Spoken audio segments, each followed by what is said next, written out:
Lithium. It's the backbone of our clean energy future, powering everything from electric vehicles to smartphones. But here's the problem. The way we mine lithium today is inefficient, it's expensive, and it wreaks havoc on the environment. And yet, demand is set to 7x in the next 15 years. So how do we fix this before it's too late? Lithium is interestingly, I'd say, one of the few areas where we've seen such a large growth rate in a market of its size, so to speak. And it really will have to grow significantly more over the coming 15 or so years, 20 years perhaps. And the forecast is for it to go up to 7 million in 2050. Welcome to Someone Like You, the podcast where we challenge the old rules of business to build something better. I'm Marco Pimentel, marketing expert, entrepreneur, and lover of bold, sustainable ideas.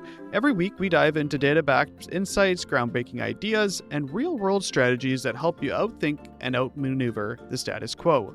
And today, we're diving into a topic that could define the future of energy: how we mine lithium and how we can do it better. Joining me is Mo El-Kadra. He's the founder of Lithios. It's a company disrupting lithium extraction with a cutting-edge electrochemical process that's cleaner, more efficient, and less wasteful. Mo isn't just talking about change, he's building it. With a PhD in chemical engineering from MIT, he's turned years of research into a technology that could unlock lithium reserves we never thought were viable. And the challenge here is, given the growth rate for lithium, we need to start accessing increasingly lower grades of these deposits, be it a lower grade rock or lower grade brine. The methods that are used today for lithium production, they work fine, and the costs are quite viable, so to speak, for a very narrow region or sort of fraction of lithium deposits, and these are the high grade resources. We need to really access a significant share of these lower grade resources, these sort of new untapped deposits for the first time, and produce significant quantities of lithium from them at meaningful cost. In this episode, we'll explore why traditional lithium mining is broken, how Mo's technology is rewriting the rules, and what it takes to turn a research breakthrough into a game-changing business. Let's get into it. Mo, welcome to the podcast. Thanks for having me, Marco. Pleasure to be here. So I want to just talk about, we're gonna get into Lithios and the startup that you're building and the unique attributes of what you're doing. But I love to just start quickly just at the market for lithium. We have a wide range of audiences, and I think let's just start with, like, what do we use it for? How big is the market? And then we'll kind of dive into other aspects from there. Absolutely, yeah. It's a great question. Pleasure to be here again. Lithium is an interesting element. It's one of the lightest on the periodic table.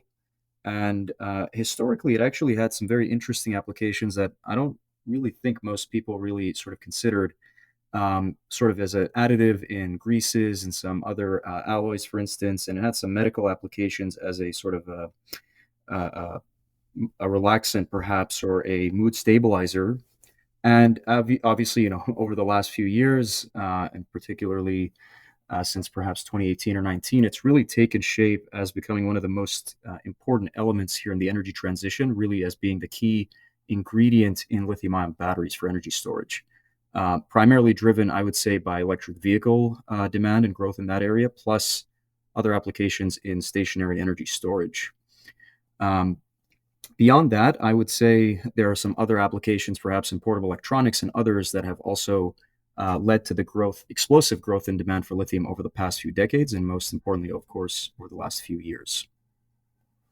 Yeah, and so things like iPhones and batteries and mostly there, and has the market that was using it before, from medical to alloys.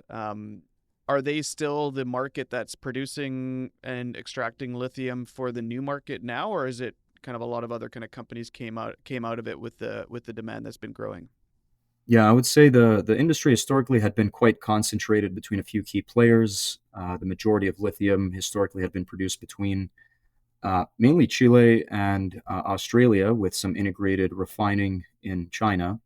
And some of the new markets that are sort of coming up include Argentina, and include some of the emerging markets would be North America, of course, Europe, and others. And there are, of course, other sort of countries or continents in Africa. I should say perhaps also some production in China.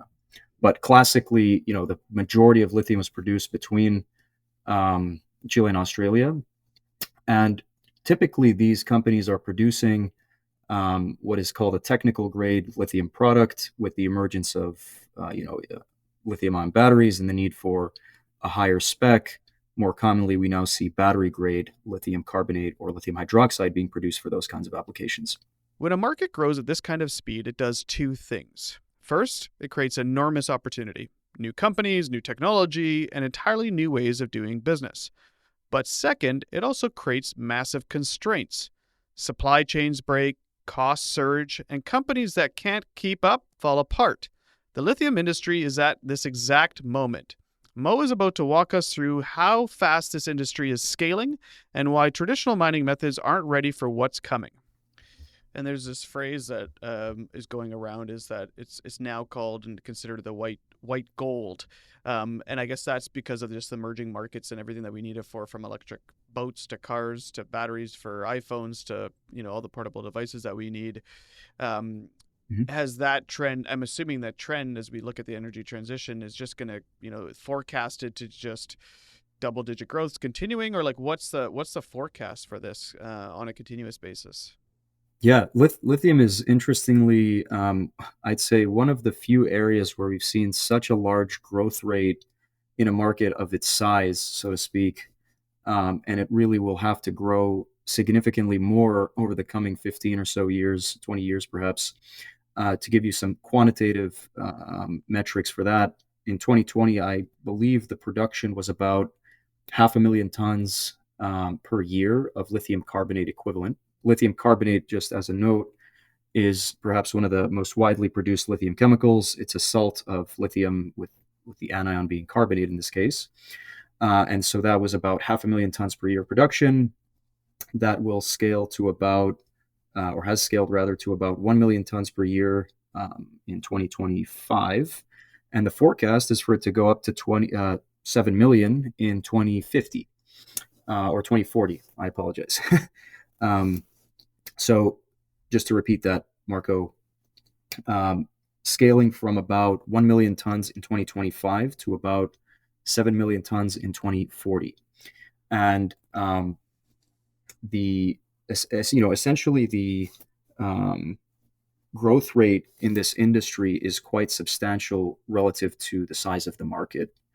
And I don't feel that we've seen a similar kind of growth rate in other industries at this current market size for the chemical. If you look at industries that have been disrupted, transportation, media, even food, it almost always starts with an old, entrenched way of doing things that no longer meets the demand of a changing world. That's exactly the case with lithium. The industry today relies on two mining techniques, both of which are expensive, inefficient, and location dependent. So, as demand skyrockets, companies are scrambling to figure out a better way. And that's exactly where Lithios comes in.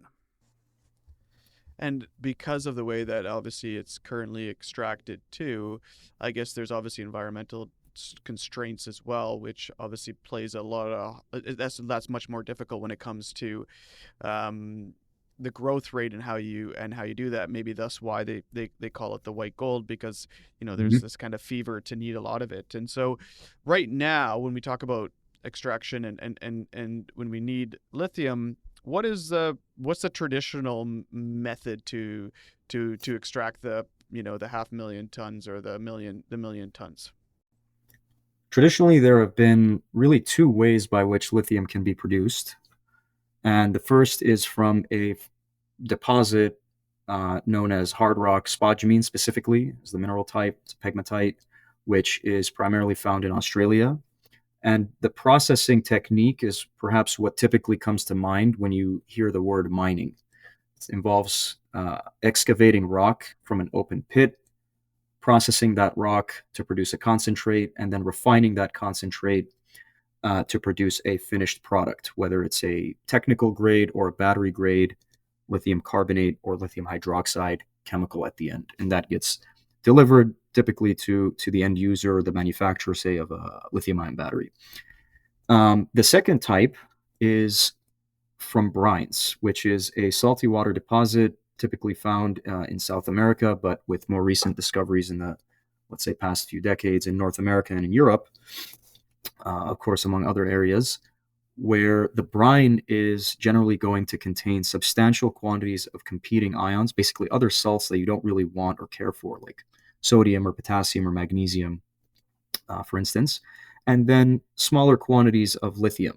The ratios, just to be, quantitative again here, be about typically 1,000 or 10,000 times as much unwanted components relative to lithium. So it really is a challenging separation problem, and it involves a number of steps in sequence to process the brine, evaporate the water, refine the lithium, and then convert it finally into a finished product. And typically, these projects we mentioned in the beginning take place in Chile historically, more recently in Argentina, and potentially with the need for new technologies we'll talk about later in other countries across the globe. Yeah, so understanding kind of the market is growing exponentially. We need this for energy transition.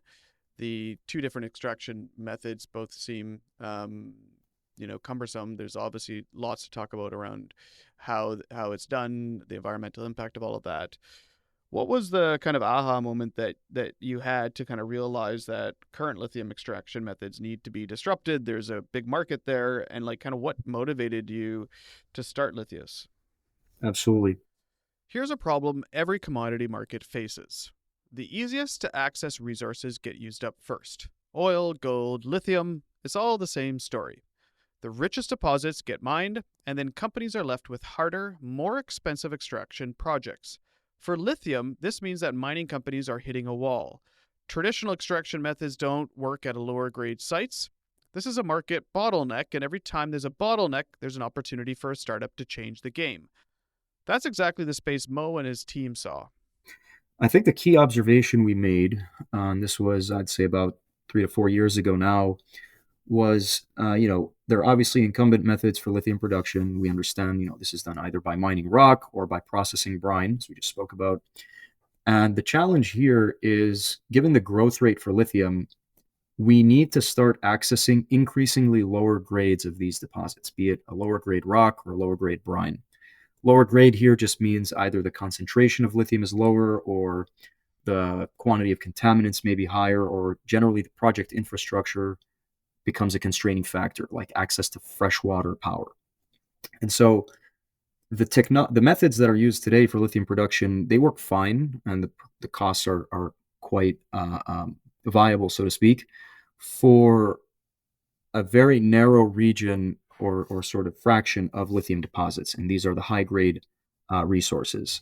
We need to really access a significant share of these lower grade resources, these sort of new untapped deposits, for the first time, and produce significant quantities of lithium from them at meaningful cost, um, or rather, I should say, at appropriate cost.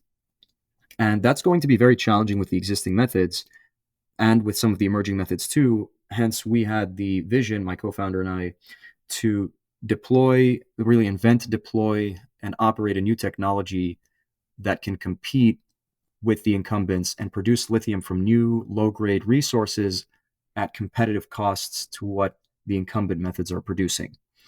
And these sort of observations or insights were developed basically toward the end of my PhD. So some personal background is, I'm a chemical engineer by training.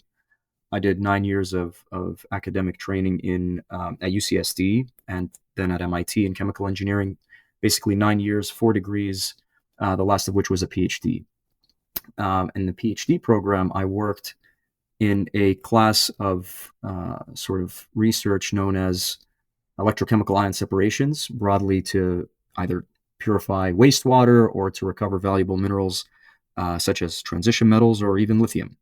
And by the end of the PhD, we felt that we had a strong sort of business idea that could really tackle a large market that is undergoing a significant growth, and essentially provide a lower cost solution to what is available today to lithium mining companies.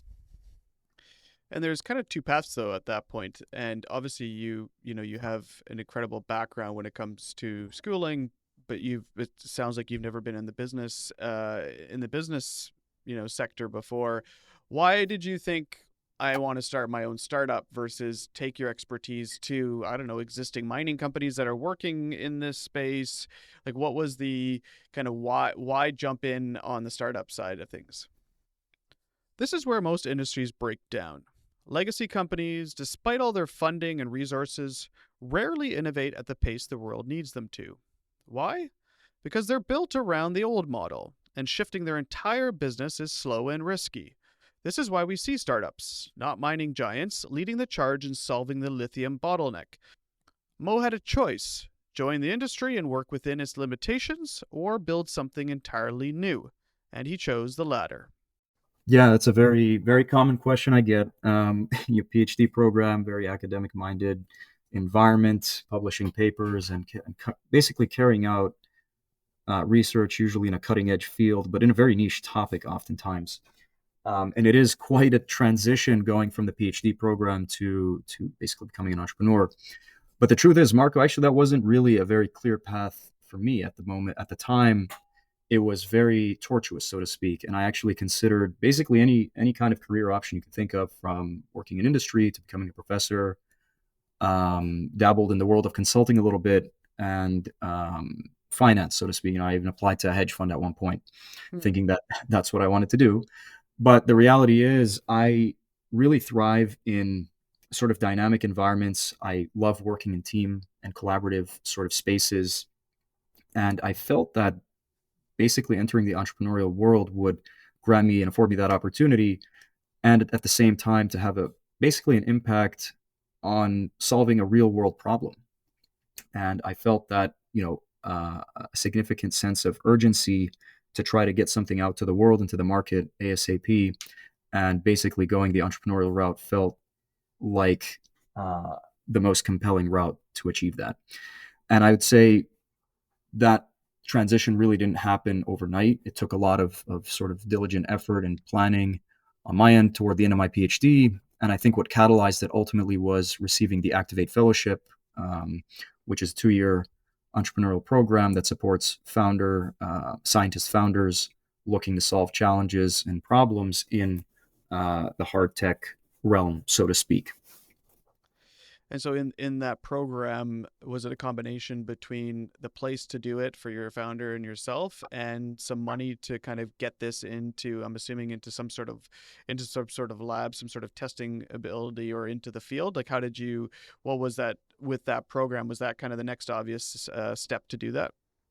Yeah, the key learnings and sort of benefits of the Activate program in my specific experience was really building up the vernacular for becoming an entrepreneur, understanding what it takes to build a company, how to launch and basically carry out some of the basic logistical steps of getting started, how to raise capital from VCs, and really how to create a viable sort of value proposition and business plan that we could then take to customers and pitch around our technology. So that program really is geared for founders, more so than as a support system for a company specifically, so to speak.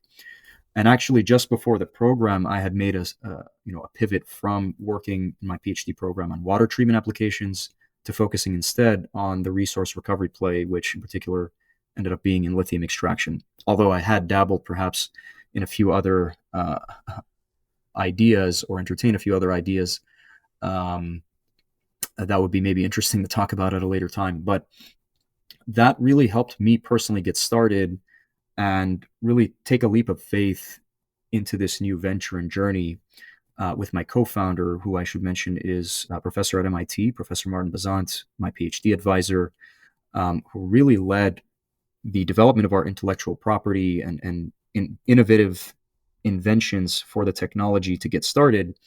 And with a few great early hires, including Michael Wang, who's now our director of R&D, and Oscar Turner on the business development side, we really had a core foundational team to get started. And we're continuing to learn and grow together over the last 3 years since the beginning of this journey. Yeah, so after, obviously what sounds like a very difficult decision go down the startup path, and really great to hear that a program focusing on founders gave you at least a little bit of comfort kind of going into it with some of that knowledge. you Mhm. you you then kind of start this journey. And so what was kind of like the breaking the rules approach that you and your team figured out when it came to lithium extraction that challenged the norm and had you kind of excited about the next steps? Yeah, I think what we had really early on, had observed really early on, was that there was a gap in the technological approaches used in the critical mineral space, broadly speaking. And that was really the reliance on pretty mature, established, and perhaps in some ways old fashioned methods to process either minerals or brines.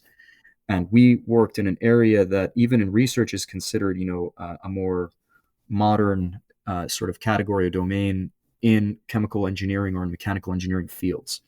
And that involves the use of electrochemistry, basically chemical reactions driven by or catalyzed or enabled by electricity, specifically by electrons here as the reactant in place of a typical chemical such as an acid or a base or a solvent. And by doing so, we're able to really overcome a lot of the inherent fundamental scientific limitations of some of the classical methods being used in these spaces to really enable a new step change technology that can enjoy greater benefits, for example, in being selective for lithium over other competing components. And by doing so, also at much lower energy and water consumption, for instance, which are very heavily constrained inputs that go into the production of lithium specifically.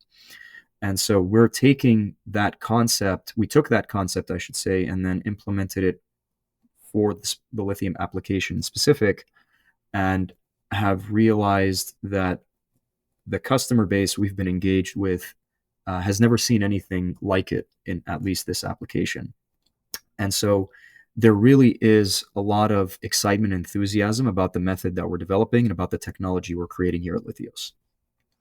Yeah, so you mentioned you hire somebody in the business development, and so let's kind of dive into that aspect. Because is it the fact that you've raised, I think it's a total of maybe about 12 million in funding now, um, and is it a combination between the fact that you're using less water, it is less energy intensive? The benefit, though, to the customer is that, one, it's less energy intensive. Is it the cost? Is it the fact that you're able to do it in locations that weren't typically being able to be extracted at this price point? Like, why would a customer get really excited about this? Think about what happens when an industry's cost structure shifts. When cloud computing got cheap, suddenly startups could compete with big tech. When solar power became cheaper than coal, the energy industry changed forever. That's what's happening here. By making lithium extraction dramatically cheaper and less resource intensive, Lithios isn't just improving the way things are done, they're making entirely new lithium reserves viable for the first time. And that's a game changer with this. Yeah, I think the simple answer, generally speaking, all of these features, so to speak, of a new technology can be quite compelling, although it may not be quantitatively obvious, how low does energy or water need to be for a project to become viable. So working backwards, to answer your question, you pointed out very clearly, is the cost is ultimately what the customer cares about. They care about essentially developing a project or a mine or a brine for often the first time. We focus specifically on new greenfield projects. We can talk perhaps about that a little later. And their objective is really to turn that sort of non-producing asset into something that can generate lithium and revenue, obviously. Nothing profound yet. But what becomes tricky is what is the pathway to turning this kind of resource, which may often be very complex or challenging to process by the incumbent methods, into something viable. And so different companies and different lithium mining entities will have their own sort of unique idiosyncratic challenges. A very relevant one, for example, for developers in South America will be access to fresh water and power. So you may have a stranded asset located very far away from a grid or from any freshwater supplies. that need to be developed, and the only available options on the market consume 5 times or more the amount of fresh water that is available for that specific project or permit. And so, by offering a significantly lower energy and water input requirement, we can now turn a lot of those stranded assets into something viable. The other kind of constraint that you may encounter for a North American oil field brine or a geothermal brine, both of these resources have gotten a lot of attention in the media lately in the US. If we've heard of regions like the Smackover, the Salton Sea, and the challenges there tend to be with the brine properties itself. Typically, you'll have very little lithium relative to the amount of competing ions. And I think the problematic ones in this case tend to be your calcium, your magnesium, your boron. And so, again, the available options today and some of the perhaps most advanced emerging options are capable perhaps of processing these brines, but they tend to have limited selectivity for lithium over the competing ions. Hence, you end up spending a significant cost in the refining steps that come after the extraction step. And with our method, we have a much higher selectivity for lithium that can ultimately reduce the amount of post-processing and the overall plant capex and opex needed for that specific project. And so we've quickly identified these challenges for the different groups. Our key target markets are between the US and I should say maybe North America and South America, with a bit of focus also on Europe. And that is sort of how we're framing our positioning here relative to peers in the space and other technology developers as having a fairly uniquely, I should say, a very uniquely advantaged value proposition and technology offering. Yeah, and so the ultimate companies that you're speaking with or engaging with sound like actually resourcer companies that have already potential sites that it wasn't viable before, but maybe now it's viable with your technology, or is it the companies that provide lithium to the battery companies? Like, so who are the type of companies that you're talking to, or who's your kind of Oh, ideal 1 customer second. that Okay. you're working with? Every startup reaches this moment. Do you stay focused on your core technology, or do you expand into a full stack solution? For Lithios, that means deciding whether to stay a technology provider, licensing out their innovation, or eventually owning and operating lithium extraction sites themselves. This decision is huge. It affects capital requirements, risk exposure, and the speed at which they can scale. Let's hear how Mo is thinking about it. Generally, we focus on companies that own own or are trying to develop a lithium asset. Yeah. And to be very clear, Lithios is not, at least not yet, in the business of exploration, so to speak, or acquisition of mines or assets to be developed fully ourselves. That could be sort of part of our approach at a later time in the future. But for now, we're focused on building the technology and really scaling that to offer it really in partnership with a lithium miner. The miner themselves could be a junior mining company developing their first project, or they're in the exploration phase, perhaps on the earlier side. Or it could be a major mining company or an oil and gas company that either currently produces lithium or is entering the lithium space, so to speak, for the first time. And so, in any case, basically in all of these cases, the developer is looking to build up the project typically for the first time. I mentioned we're focused on greenfield. And the reason for that, Marco, is really that there are very few existing lithium brine projects, and they all tend to operate with ponds. So there is perhaps an opportunity to expand the capacity of some of those projects. But again, the biggest opportunity we see is in the development of new projects for the first time, given that we have to scale global supplies by about 7x in the next 15 years. And where are you at with the progress with these companies and your technology, and what is kind of the next kind of 1 to 2, 3 years start to look like? And obviously with the raise that you've done recently, what's the future of that, and what's the goals that are coming out of that? It's a great question. In fact, when we got started back in 2022, we had launched with my receipt of the Activate Fellowship plus some additional capital from VCs, in particular Lower Carbon led the pre-seed. That was a little under $2 million, which helped us get started building out an R&D arm for the team, developing the technology in our lab. and really starting to pitch our value proposition to prospective partners. We spent basically all of 2023 doing that. And then in 2024, we raised a seed round led by Clean Energy Ventures, with participation from a couple of strategic investors, including Tech Energy Ventures and GS Futures, with additional participation from Lower Carbon from our previous round and Mass CEC. So to date, we've raised between the two rounds and some additional grant funding, a little under 15 million total, and have scaled that original device that we built, which is actually the size of maybe a computer mouse, for instance, and have scaled that since by about 1,000x to the size of a suitcase, or a small suitcase, so to speak.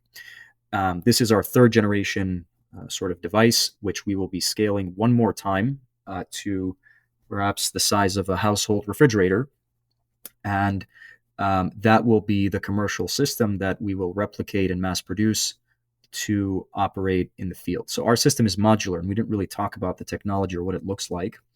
But I would say, sort of back, sort of rewinding just briefly to the point on the technology status, is we have demonstrated significant progress on the technology performance and are now capable of achieving very exciting metrics by the customer standard, and are looking to pilot the technology out in the field throughout the course of this year, starting with our first flagship pilot project, I'll say in the US to retain privacy for the time being, but we'll be making an announcement hopefully very soon about additional details on that project.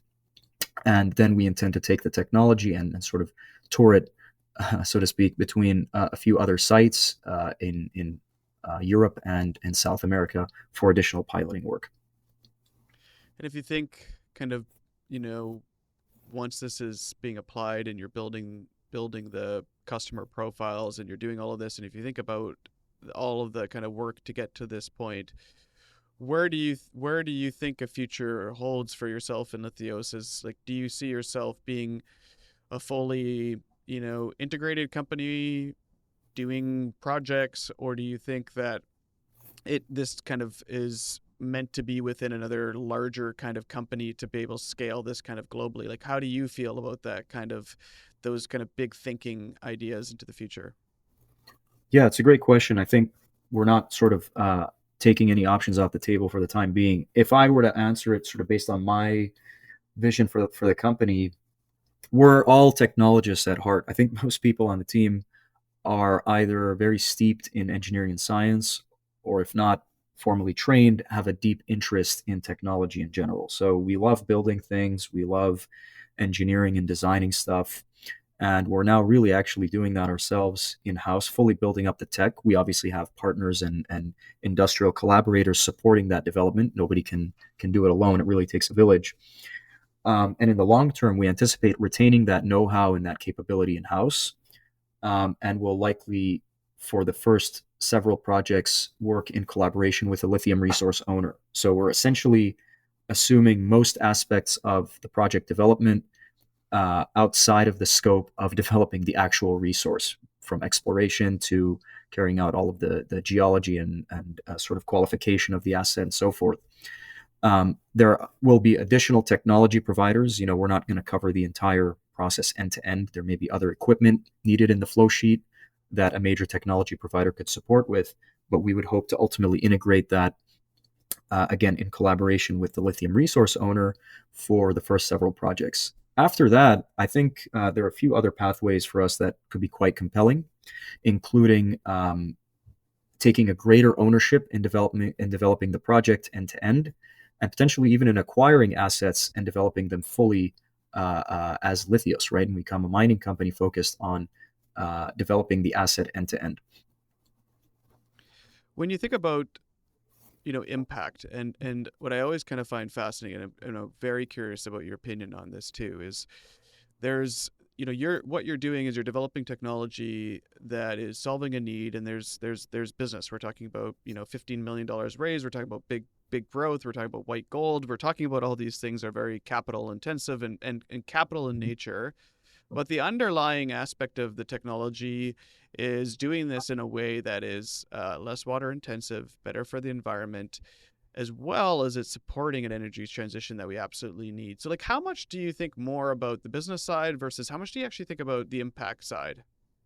Yeah, there are several, on the business side, obviously, we're a venture-backed company and are expected to deliver, venture-type returns. So that is no surprise to us, and it was part of the vision for and sort of um, perspective on my end when getting started was that this is how I felt we could catalyze the development of a new technology. Otherwise, by relying on other maybe non-dilutive sources, it would have been quite challenging, so to speak, to really scale this kind of technology and invent it for the first time.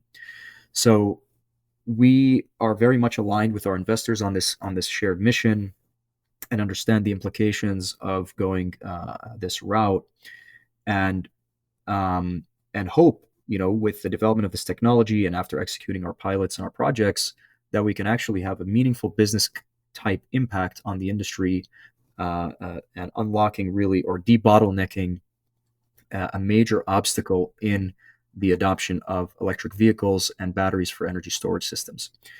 On the impact side, that's obviously another very important driver and motivator for me personally, in terms of getting started in the space in the first place.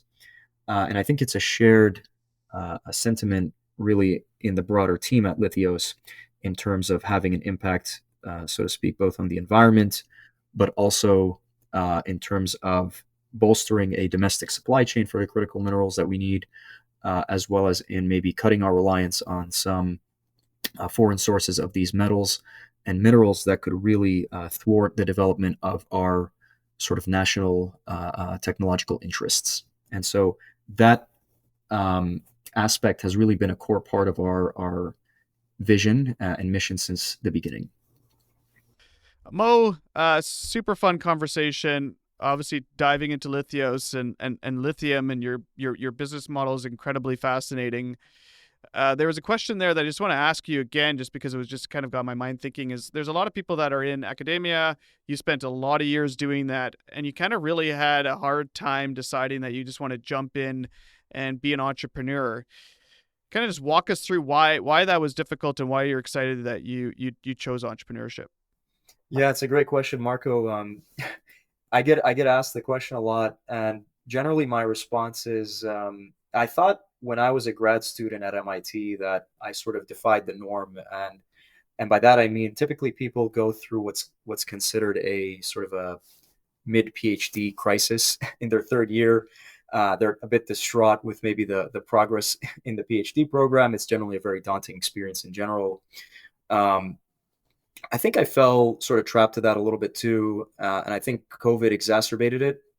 In my particular experience, also, I was quite restless and ready to sort of, by the end of my PhD, move on to the next thing. But it wasn't very clear to me what that would be. And I can assure you, I've considered every possible option you could think of for a grad student in my position. Looked at industry, academia, considered consulting and finance.